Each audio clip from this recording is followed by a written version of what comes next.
Jadi untuk pengetahuan Ustazah Hidayah, sebenarnya di Putrajaya ni baru-baru ni, ya, waktu sekolah ni mula dibuka, jadi Perbadanan Putrajaya telah bukan mewajibkan tetapi telah menggalakkan anak-anak muda dan juga setiap warga di Putrajaya untuk meraihkan ataupun untuk sama-sama kita solat jemaah subuh, ya, solat subuh secara berjemaah di masjid-masjid ataupun di surau-surau yang berdekatan.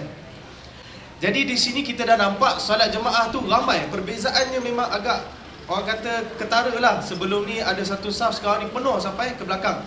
Dalam Facebook pun saya tengok memang banyak dah surau-surau yang telah membuat kempen sebegini, ya, yang mana banyak dia punya keistimewaannya.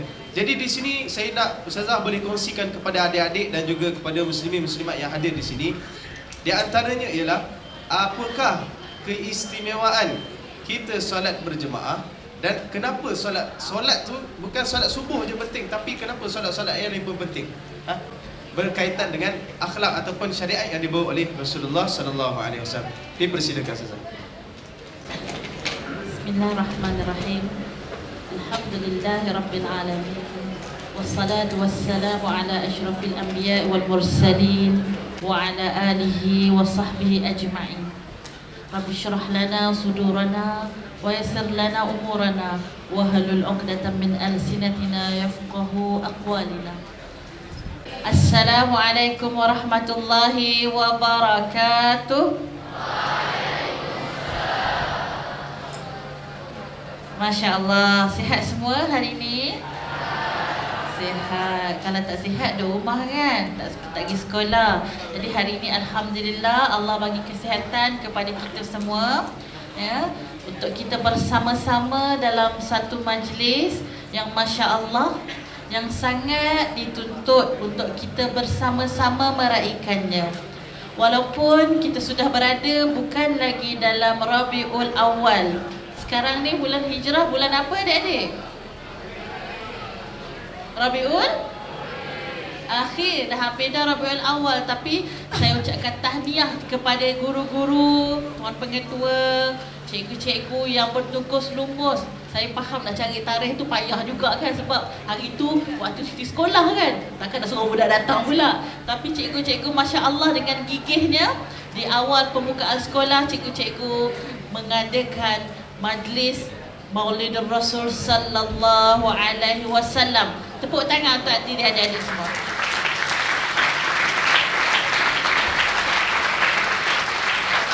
Masya Allah. Jadi untuk kita memperingati Rasul, ya, dia adalah satu syariat ataupun kita kata syiar, yang mana kita hari ini melaungkan selawat, ya. Nampak macam-macam bentuk spanduk ada kat belakang tu kan. Baju pun tengok masing-masing, ada yang baju biru. Sana tu baju biru ke baju putih? Baju biru dah macam hari raya dah kan.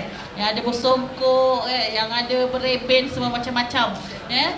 Jadi ini tanda kita nak raikan, ya, Maulidur Rasul. Kenapa adik-adik kita kena buat peringatan begini? Walaupun dulu zaman Rasulullah, zaman sahabat, dia tak ada beragak begini. Tetapi kita pada hari ini, macam Iman Muda Al-Adan tanyakan tadi, adik-adik mungkin boleh ingat nama atuk, mungkin boleh ingat nama moyang, mungkin boleh ingat nama atas pada moyang. Tapi dah lepas tu, yang selepas-lepas tu mungkin kita dah tak ingat. Kerana apa? Cikgu-cikgu, adik-adik yang Ustazah kasih kerana Allah, apabila seseorang itu meninggalkan kita, dia meninggal dunia, ya, dia mati. Bila dia mati, waktu seminggu, 2 minggu mungkin kita sedih lagi, kita ingat lagi. Tapi kalau dah lebih pada sebulan, lebih pada setengah tahun, lebih pada 5 tahun, lama-lama kita akan hilang kan rasa sedih tu, betul tak? Betul. Bila kita hilang rasa sedih, bila kita hilang, makin lama dia meninggalkan kita, lama-lama kita ingat pun dah jarang-jarang ingat dekat orang yang dah meninggal. Jadi sebab kita ni beza ni dengan zaman Rasulullah SAW, lebih kurang dalam 1400 tahun. Lama adik-adik. Kalau tak buat Maulidur Rasul, takut-takut ada kawan-kawan kita yang tak kenal pun Rasulullah. Jadi Dibuat Maulidur Rasul untuk kita ingat, ya Allah, ini Rasulullah ni anugerah yang Allah beri kepada kita. Rasulullah ni seorang muallim, seorang guru yang ajar kepada kita untuk bagaimana hidup sebagai seorang Islam. Adik-adik, kalau orang tu dia kata orang Islam, dia mengaku dia Islam, dia kena solat tak? Kena. Kalau dia kata dia Islam tapi dia tak solat, kita nak kata dia apa? Ustazah tak cakap lah, adik-adik yang cakap kan. Kalau dia meninggalkan solat tersebut dalam keadaan malas, kita boleh bagi peringatan pada dia. Tapi kalau dia mengingkari hukum solat tersebut, maka boleh dijatuh hukumannya sebagai kafir. Kerana perbezaan di antara seorang Muslim dengan seorang yang bukan Muslim ialah salat. Betapa pentingnya salat. Jadi kita nak jadi orang Muslim ni adik-adik, kita nak jadi orang Islam, nak jadi orang yang mengucap 2 kalimah syahadah. Tapi kita nak salat, kita tak tahu macam mana nak salat. Sebab kalau kita tengok ayat Al-Quran, banyak kata wa aqimus salah, dirikanlah salat. Dalam Al-Quran tidak ada penjelasan secara terang macam mana nak sujud. Sujud tu bagaimana rupanya? Rukuk tu nak buat macam mana? Duduk antara 2 sujud tu nak duduk macam mana? Nak duduk kaki melunjur ke? Nak duduk kaki terlipat ke? Nak duduk kaki bersila ke? Adik-adik boleh tahu tak kalau baca Al-Quran macam mana nak salat? Tak boleh tahu. Tapi datang insan mulia Rasulullah sallallahu alaihi wasallam.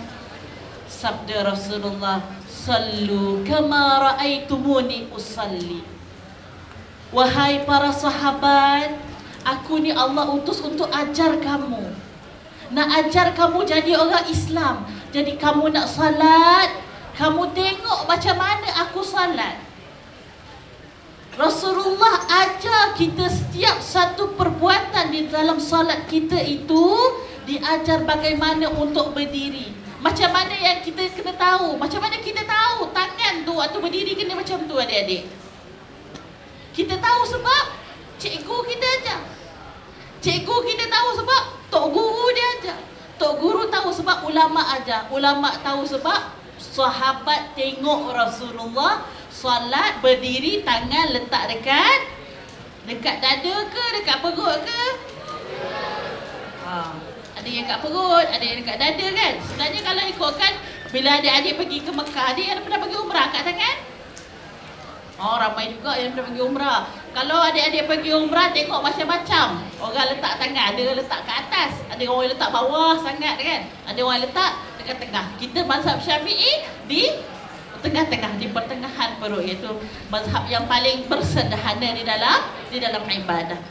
Jadi adik-adik, masya-Allah, kalau kita salat setiap hari tapi kita tak ingat Rasulullah sallallahu alaihi wasallam, kita ni maksudnya tak ingat cikgu kita lah. Kita tak ingat siapa yang ajar kita.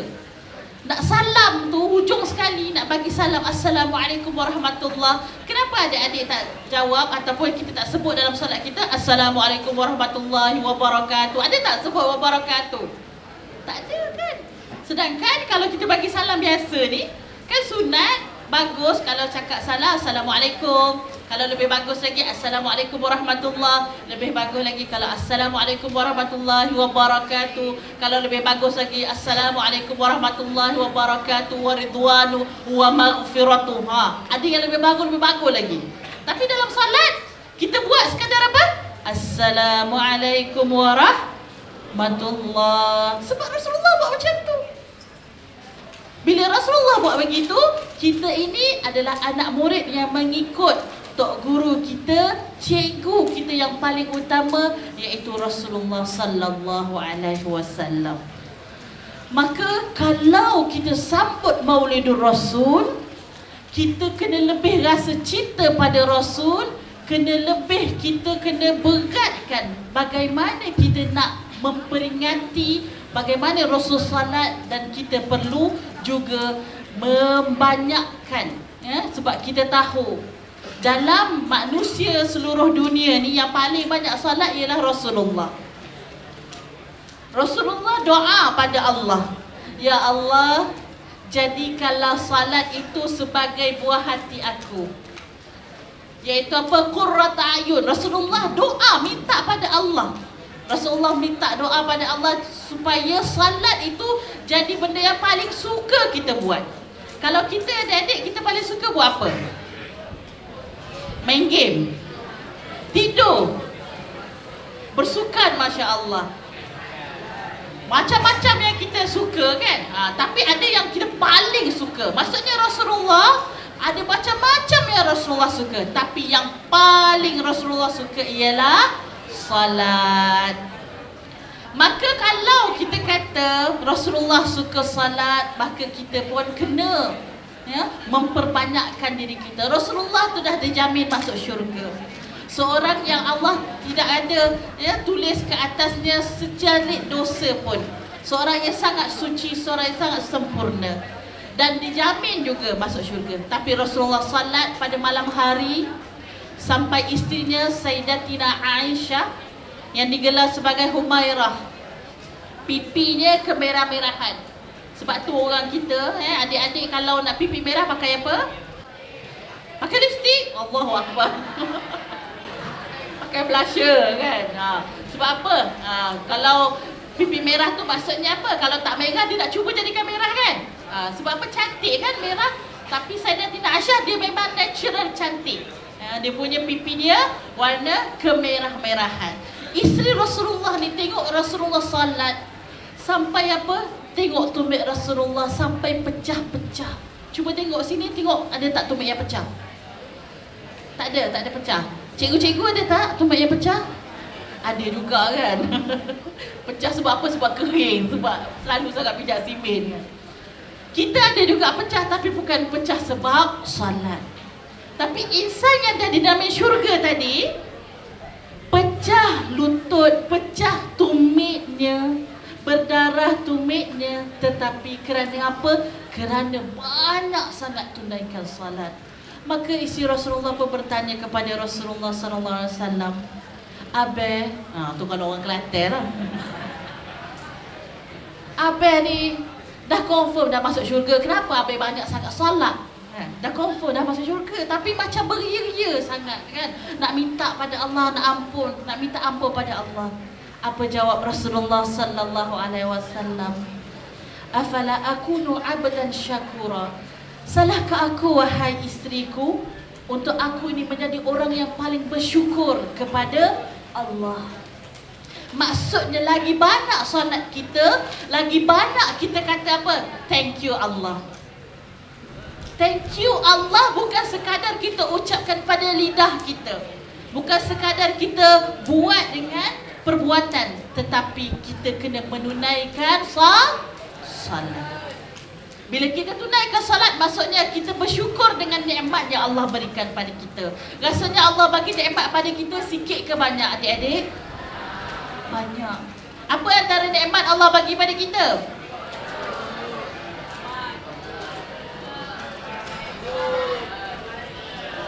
Masya Allah, macam-macam nikmat. Adik-adik pernah rasa tak yang buaya kecil tu nikmat? Pernah rasa tak? Pernah, bagus, Masya Allah. Siapa yang rasa tu maksudnya dia pernah rasa nak tu buaya besar sangat-sangat kan? Lepas tu ada orang kat tandas, dia bertumbuh, sakit dia perut kan. Cubalah waktu tengah sakit perut tu nak bagi masuk tandas, ada orang datang bagi KFC. Nak tak KFC? Nak? Tak pernah rasa lah tu kan. Kalau kita dah sakit perut sangat adik-adik kan, dah sakit perut pula sangat ni, nak masuk tandas ada orang bagi kita sejuta pun kita tak rasa nikmat. Orang bagi kita makanan yang paling sedap, paling mahal pun tak rasa nikmat dah. Kita rasa nikmat apa? Tandas paling nikmat. Sebab tu adik-adik, bila lepas kita buang air besar tadi, dah sakit perut, buang air besar, keluar pada tandas, kita rasa apa? Leganya. Itulah nikmat. Allah dah bagi nikmat. Sebab tu sunnahnya, adabnya bila keluar pada tandas, kita sebut apa? Alhamdulillah. Sebab apa? Syukur tu nikmat tu. Kita tak pernah rasa dan kita jarang rasa adik-adik. Seorang wali Allah Subhanahu Wa Taala Dia rasa dia ni orang alim. Asal dia alim. Dia rasa macam aku ni rasa dah cukup power lah. Dah macam Power Rangers dah rasa. Rasanya bolehlah aku rasa cukup untuk nak menerima satu ujian pada Allah. Jadi dia minta daripada Allah ujian. Adik-adik, kita dalam hidup ni dugaan ujian akan datang pada kita. Ada orang macam-macam ujian. Ujiannya kadang-kadang mungkin tak lulus periksa, mungkin ujian baca tak boleh nak masuk. Itu ujian. Tapi ujian ini kita tak boleh minta. Tadi wali Allah tadi, dia rasa dia dah cukup power dah untuk terima ujian. Jadi dia pun minta pada Allah, ya Allah, aku sudah bersedia. Aku rasa aku sudah cukup power untuk kau uji aku. Maka Allah pun uji dia. Orang lelaki tadi dikenali oleh seluruh kampung yang mana dia ni seorang yang rajin beribadah. Dia ni seorang yang alim, ada ilmu. Kemudian orang nampak lelaki tersebut, adik-adik, waktu zaman tersebut zaman padang pasir. Orang nampak lelaki ini berjalan, jalan, dia tunduk ambil pasir, dia tabur atas kepala dia. Lepas tu dia kata apa? Celakalah aku. Lepas tu dia jalan lagi. Jalan. Orang nampak lagi. Dia tunduk ambil pasir tersebut, letak kat kepala, celaka aku. Orang tengok, orang sebelik. Bila orang sebelik, orang pun tanya, wahai Tok Guru, kenapa Tok Guru buat macam tu? Sedangkan kami ni tahu Tok Guru ni orang yang hebat. Orang semua kenal Tok Guru ni orang yang baik, yang alim. Kenapa Tok Guru buat begitu? Dia kata, celakalah aku. Aku rasa diri aku ni macam dah kuat. Jadi aku pun mintalah Allah uji aku. Rupanya Allah uji aku dengan satu perkara sahaja, iaitu apa? Aku rasa nak kencing tapi tak boleh kencing. Adik-adik pernah rasa tak? Kalau rasa nak kencing macam mana? Rasa nak kencing lah kan? Tapi tak boleh keluar air kencing tersebut. Kemudian datang lagi perasaan tu, datang lagi rasa nak kencing. Kalau tak rasa nak kencing tak apa, tak rasa, lepas tu tak kencing tak apa. Ini rasa perasaan nak kencing tapi tak boleh kencing. Jadi betapa aku rasa deritanya. Barulah aku tahu, kalau aku hitung nikmat yang Allah beri pada aku, mesti aku tidak akan mampu untuk membalasnya. Kerana nikmat satu sahaja tadi, nikmat buang air kecil pun kita sudah tak perasan. Kerana apa? Allah bagi saja nikmat tu. Jadi nikmat tadi adik-adik, ya Allah, ini baru satu. Dengan nikmat mata ni boleh melihat, dengan nikmat tangan kita ni kan. Cuba bayangkan kalau tak ada ruas-ruas kat tangan kita. Cuba tengok tangan masing-masing. Boleh bengkok tak? Boleh digenggam, boleh buka balik. Kenapa boleh genggam, boleh buka ni? Sebab ada ni, ada ruas-ruas ni. Allah jadikan ada ruas-ruas pada tangan ni menyebabkan tangan kita boleh bengkok. Cuba bayangkan kalau tangan kita semua macam ni. Macam mana nak minum? Macam mana nak makan? Macam mana nak cebok? Macam mana nak salam dengan mak? Macam mana nak pegang pensel? Nikmat tak ruas-ruas tangan ni? Nikmat. Adik-adik nak balas nikmat tadi pada pemberi nikmat, iaitu Allah, nak balas macam mana? Ya, betul.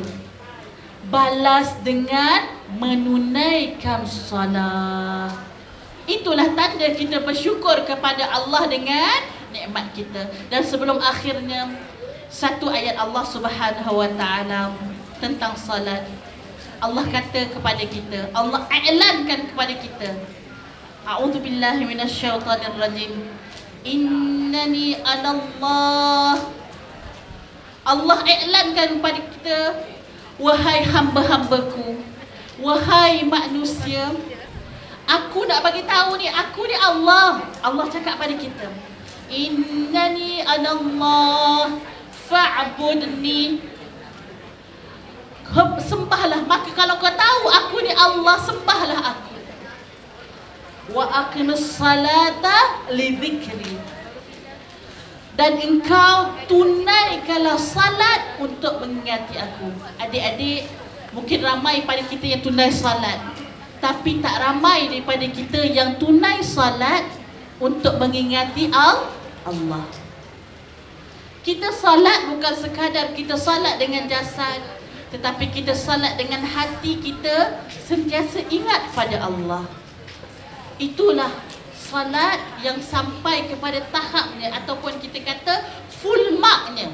Apabila kita salat boleh ingat Allah, full mark. Tapi kalau kita salat tak ingat Allah, maka salat tadi dia tidak boleh menjadi pendinding kepada diri kita untuk kita terlepas daripada perkara yang mungkar dan perkara maksiat. Hari ini adik-adik, cabaran, dugaan tak macam zaman dahulu. Cikgu-cikgu dahulu, kalau ada couple, zaman dulu lah, tulis surat adik-adik. Tulis bulan ni, bulan depan baru sampai. Tapi sekarang kita ada telefon, ada teknologi, ada internet yang macam-macam, sampaikan maklumat itu hanya berada di hujung jari. Dan begitu juga, adakah nikmat ini kita nak guna untuk kebaikan? Boleh. Tapi ramai daripada kita yang terpedaya dengan hasutan syaitan, guna nikmat tadi untuk benda yang mungkar. Maka adik-adik, bagaimana kita nak pelihara diri kita supaya kita tak tergoda dengan kutukan syaitan, dengan nikmat ataupun kita dugaan yang sangat banyak dalam dunia akhir zaman ini? Maka buatlah salat dengan sebetul-betul salat, iaitu salat dengan mengingati Allah Subhanahu Wa Taala. Saya rasa untuk pusingan pertama, untuk salam untuk Ustazah, mudah-mudahan kita mendapat satu jentikan supaya kita sama-sama memperbaiki salah kita dengan munasabah Maulid Rasul sallallahu alaihi wasallam. Dengan itu Ustazah serah semula kepada Ustaz Adan sebagai moderator forum pada pagi ini. Terima kasih.